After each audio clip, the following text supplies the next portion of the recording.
Hello दोस्तों, स्वागत है आप सबका इकोनॉमिक्स गुरुकुल के अंदर। तो आज हम शुरू करने वाले हैं इनकम मेथड के न्यूमेरिकल प्रैक्टिकल्स को। तो चलिए शुरू करते हैं। और आपसे आशा है कि आप लोगों को वैल्यू एडेड मेथड के जितने भी क्वेश्चंस गिवन थे इस बुक के अंदर से अनसॉल्व्ड, वो सारे आपको समझ में आ चुके हैं। तो चलिए आज स्टार्ट करते हैं हम इनकम मेथड को लेकर। तो सबसे पहले जानेंगे कि एक्चुअल में इनकम मेथड का फॉर्मूला है क्या। तो चलिए शुरू करते हैं income method. Income method actual में देखिए होता क्या है। ऐसे प्राइमरी आप कह सकते हो प्राइमरी फैक्टर ऑफ प्रोडक्शंस ने जो भी आपके पेमेंट मेड की है वो सारी चीज़ें हम इनकम मेथड के अंदर कैलकुलेट कर लेते हैं। तो इनकम मेथड को फाइंड करने के लिए सबसे पहले फाइंड किया जाता है NDPFC को, जो कि एक प्रकार से क्या होती है आपकी डोमेस्टिक इनकम कहलाती है। ठीक है, ये क्या होती है आपकी डोमेस्टिक इनकम होती है। तो NDPFC इज इक्वल टू हम क्या बोल सकते हैं, कंपनसेशन ऑफ एम्प्लॉयज़। अब देखिए इसमें कई तरह के कंपनसेशन ऑफ एम्प्लॉयज़ हो सकता है, जैसे आप कह सकते हैं सैलरीज एंड वेजेस। ठीक है, अब हो सकता है कि एम्प्लॉयज़ का जो भी कंट्रीब्यूशन रहा हो प्रोविडेंट फंड के अंदर। ठीक है, employees contribution to the provident fund.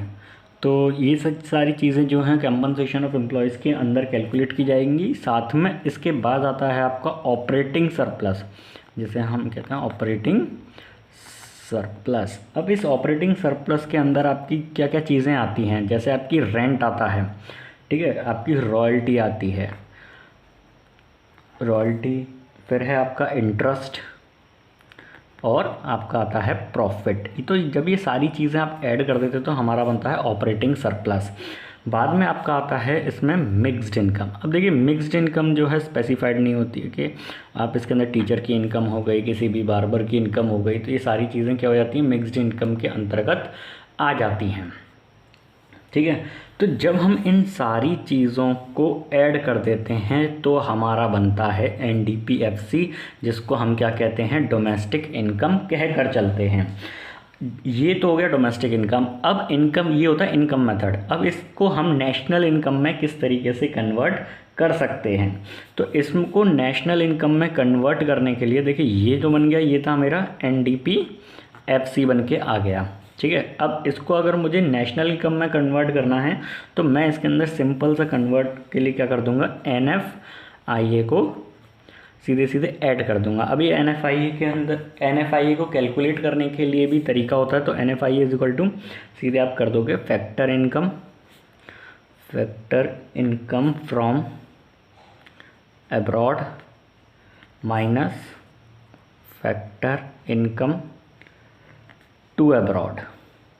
ठीक है, तो इससे आपका क्या निकल के आ जाएगा, आपका NFIA निकल के आ जाएगा। जब हम NDPFC में NFIA को प्लस कर देते हैं तो हमारा निकल के आता है NNPFC। ये हमारी जो होती है नेशनल इनकम कहलाती है, ये हमारी नेशनल इनकम कहलाती है। ये हमारी जो होती है ये भी नेशनल इनकम होती है, लेकिन ये क्या होती है, डोमेस्टिक इनकम कहलाती है, डोमेस्टिक इनकम। तो हमें ज़्यादातर जो क्वेश्चन मिलेंगे वो फाइंड आउट करने के लिए बोला होगा हमें नेशनल इनकम को। तो हमें ध्यान रखना है कि जब कभी भी हमें नेशनल इनकम फाइंड आउट करने को बोला जा रहा है तो हमसे बोला जाएगा NNPFC को फाइंड करने के लिए। ठीक है, तो NNPFC को फाइंड करने के लिए उससे पहले हमें इसका इस्तेमाल करना होगा NDPFC को। अब ये है क्वेश्चन नंबर 16, जिसके अंदर आपको दिया गया mixed income of self employed, old age pension, dividend, operating surplus, wages and salaries, profits, employers contribution to the social security scheme, net factor income from abroad, consumption of fixed capital, net indirect taxes. और हमें बोला गया है कि calculate कीजिए national income को। तो चलिए शुरू करते हैं इस क्वेश्चन को। तो ये हो जाएगा क्वेश्चन नंबर 16, जो कि है आपका पेज नंबर 4.91। मेरे पास ये 2018 का एडिशन है, एडिशन 2018 का है। जिनके पास नया एडिशन होगा उसमें पेज नंबर जो है चेंज हो जाएगा। ठीक है, तो हमसे बोला गया है कि आप क्या कीजिए, NNPFC को फाइंड कीजिए। तो चलिए करते हैं इसमें NNPFC को फाइंड।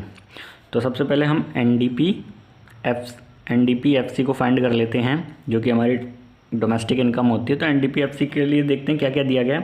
देखो यहाँ पे दिया गया है 5th नंबर पे वेजेस एंड सैलरीज दिया गया था।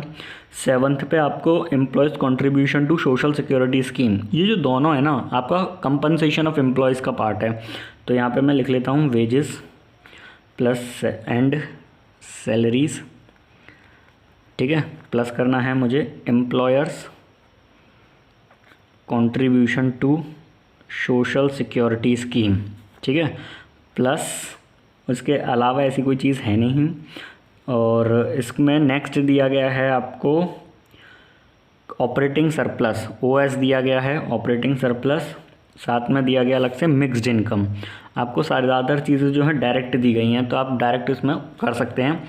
तो वेजेस एंड सैलरीज जो था मेरा, इसके अंदर दिया गया था 500, वहीं पर मेरा एम्प्लॉयज़ कंट्रीब्यूशन दिया गया था 50, ऑपरेटिंग सरप्लस मुझे गिवन है 900 और साथ में mixed income of self employed मुझे गिवन है 200। तो सीधे सीधे मैं इस क्वेश्चन को कर सकता हूँ। तो ये आ जाएगा मेरे पास 1650, ठीक है। अब क्योंकि मेरे को एनडीपीएफसी फाइंड हो चुका है, अब मुझे चाहिए एनएनपीएफसी मुझे निकालना है, जो कि मेरा एनडीपीएफसी की वैल्यू रखने से प्लस अब इसके अंदर मैं क्या करूँगा, एनएफआईए इसके अंदर मैं क्या कर दूँगा, प्लस कर दूँगा, जो कि मेरा हो जाएगा एनएफआईए, ठीक है। तो एनडीपीएफसी 1650 हो गया मेरे पास। और मेरे को एनएफआईए की जो वैल्यू दे रखी थी इसमें साफ लिखा होता है net factor income from abroad, जो कि था मेरा -10 दे रखा था। अब जो मेरा आंसर आएगा वो हो गया 1640, ठीक है। तो इसमें देख लीजिएगा करोड्स प्रीफिक्स और फिक्स को, तो इस तरीके से मेरा ये क्वेश्चन हो जाएगा। चलिए शुरू करते हैं क्वेश्चन नंबर 17 को, जिसके अंदर हमसे बोला गया है कि आप फाइंड कीजिए, कैलकुलेट कीजिए एनएनपीएफसी को, ठीक है। तो चलो शुरू करते हैं, जिसमें हमें काफ़ी सारी चीज़ें दी गई हैं। Net current transfer from rest of the world, wages and salaries, net indirect taxes, net factor income from abroad, rent and interest, corporate tax दिया गया है, mixed income of the self employed, जो कि मिक्स्ड इनकम का part है, undistributed profit, dividend, consumption of fixed capital हमें दिया गया है। तो अब इसके अंदर हमें सबसे पहले देखना है कि क्या हमें कंपनसेशन ऑफ एम्प्लॉयज़ दिया गया है। जी हाँ, बिल्कुल दिया गया है। तो कंपनसेशन ऑफ एम्प्लॉयज़, जो कि मेरा एनडीपीएफसी के अंतर्गत आएगा, कंपनसेशन ऑफ एम्प्लॉयज़ आ जाएगा मेरा, मुझे गिवन है, जो कि आई थिंक 600 है। और अगर मैं देखता हूँ तो ऑपरेटिंग सरप्लस हमें डायरेक्टली नहीं दिया गया है। ऑपरेटिंग सरप्लस जो है हमें किस तरीके से दिया गया है, ऑपरेटिंग सरप्लस हमें कई सारी फॉर्म्स में दिया गया है, ठीक है। अब ये जो कंपनसेशन ऑफ एम्प्लॉयज़ है ना, ये भी बुक के अंदर कैसे दिया गया, वेजेस एंड सैलरीज़ की फॉर्म में दिया गया सिर्फ, और कैसे नहीं दिया गया, वेजेस एंड सैलरीज़ की फॉर्म में दिया गया। वहीं पे मुझे ऑपरेटिंग सरप्लस जो है किसकी फॉर्म में दिया गया देख लेते हैं, रेंट एंड इंटरेस्ट दिया गया है, ठीक है। मुझे और दिया गया है डिविडेंड दिया गया है, प्लस डिविडेंड, ठीक है। और कॉर्पोरेट टैक्स दिया गया है, प्लस कॉर्पोरेट टैक्स हो जाएगा यहाँ पे। तो ये सारी चीज़ें हो गई मेरे पास। साथ में मेरे को दी गई है मिक्स्ड इनकम। तो चलिए वैल्यूज़ पुटअप कर लेते हैं। वेजेस एंड सैलरीज जो थी मेरी 600 थी, वहीं पर मुझे रेंट एंड इंटरेस्ट जो था 160 गिवन है। साथ में मुझे दे रखा है अलग से इसमें रेंट एंड इंटरेस्ट हो गया। इसके बाद मुझे और क्या क्या दे रखा था, अनडिस्ट्रीब्यूटेड प्रॉफिट भी मुझे यहाँ पे गिवन है। तो अनडिस्ट्रीब्यूटेड प्रॉफिट मुझे गिवन है 60, ठीक है। तो ये सारी चीज़ें हो जाएंगी। डिविडेंड हो जाएगा इसके अंदर 20, प्लस कॉर्पोरेट टैक्स हो जाएगा मेरे पास 40, और डिविडेंड हो गया 60, ठीक है। तो और मिक्स्ड इनकम मुझे गिवन था 280, ठीक। तो मिक्स्ड इनकम मेरे पास आ चुका है 280 का।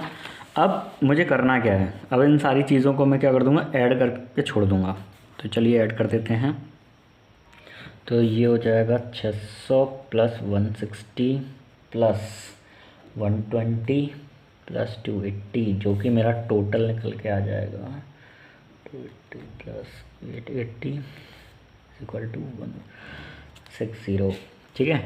अब इसके अंदर जो आपको बताने वाली चीज़ है, यहाँ पे जो मेरे को डिविडेंड गिवन है, कॉर्पोरेट टैक्स गिवन है, ठीक है। ये सारी चीज़ें जो मुझे गिवन है ये किसका पार्ट होता है, प्रॉफिट का पार्ट होता है। ठीक है, प्रॉफिट क्या होता है, profit before dividend and taxes वगैरह। तो ये सारी चीज़ें होती हैं इसके अंदर। आगे क्योंकि मेरा NDPFC जो है मेरा निकल चुका है, NDPFC अब मुझे निकालना है NNPFC को मुझे निकालना है, तो NDPFC प्लस NFIA। तो इसके अंदर NDPFC की 1160 मेरी वैल्यू हो गई, जो कि NFIA मुझे गिवन था -20, तो ये हो जाएगी मेरी वैल्यू 1140। नेशनल इनकम मेरी आ गई 1140 करोड़। ठीक है। अब देखिए इसके अंदर जो क्वेश्चन नंबर 18, 19 और 20 दे रखा है, मैं चाहता हूँ कि आप एक बार इसे अपनी तरफ से खुद करके देखें प्रैक्टिस के अंदर। और नेक्स्ट वीडियो के अंदर अगर आपको लगता है कि कोई डाउट हो रहा है तो कमेंट सेक्शन के अंदर हमें भेज दें कि इसमें हमें प्रॉब्लम हो रही है, तो मैं आपको नेक्स्ट वीडियो के अंदर इनको सॉल्व करके दिखाऊंगा। मैं चाहता हूँ अब आप लोग खुद एक बार प्रैक्टिस करके देखें, क्योंकि वैल्यू एडेड के अंदर जब तक आपकी प्रैक्टिस नहीं थी कुछ बच्चों को बड़े फिर भी डाउट आए, क्योंकि उन्हें सारे वीडियोज़ मिल गए थे, वो अपनी खुद की तरफ से सेल्फ प्रिपरेशन नहीं कर पाए थे। तो इस बार मैं चाहता हूँ कि 18, 19, 20 आप खुद करें। अगर नहीं आता है तो मैं आपको नेक्स्ट वीडियो के अंदर दूंगा, वरना 21 क्वेश्चन नंबर 21 से हम आपको नेक्स्ट वीडियो प्रोवाइड करना शुरू कर देंगे। Thank you so much. और प्लीज़ लाइक शेयर सब्सक्राइब ज़रूर किया करो और अपने फ्रेंड सर्कल में भी इसे फॉरवर्ड किया करो। ठीक है, थैंक यू सो मच।